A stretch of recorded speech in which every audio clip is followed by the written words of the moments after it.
I-share ko sa inyo ngayon ay ang paggamit ng dalawang matulis na kahoy o bagay o di kaya ballpen bilang pangdepensa sa sarili.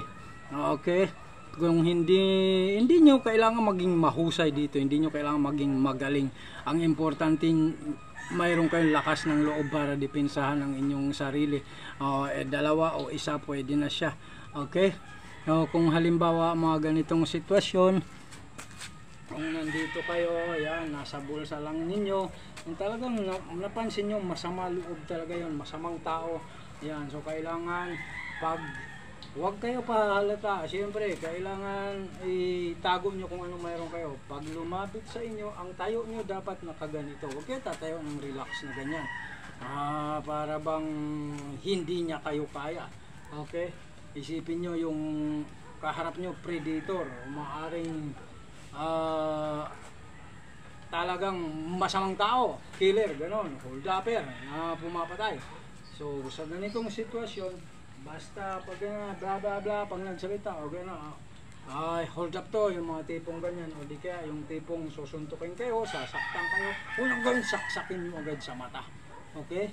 Yung mga ganitong klaseng kahoy kasi ay kahoy o ballpen, kumpara sa patalim, mas less ang magagawa nito. So ang kailangan target nyo ay yung pinaka madadamage nyo. So isang bagay na madadamage nyo kaagad ay ang mata. Kahit sinong tao, okay, mapuwing ka lang, problema na, lalo na pag sinaksak ka sa mata. Okay, so pwedeng isa lang yan, basta ganyan, tago, bam. Okay, pag ganyan, bam, bam, bam, sa liig naman ganon. Okay, mata, liig, pwede, okay? Mata, liig, and din lalayo na kayo. Lalo na kung dalawa pang ganito.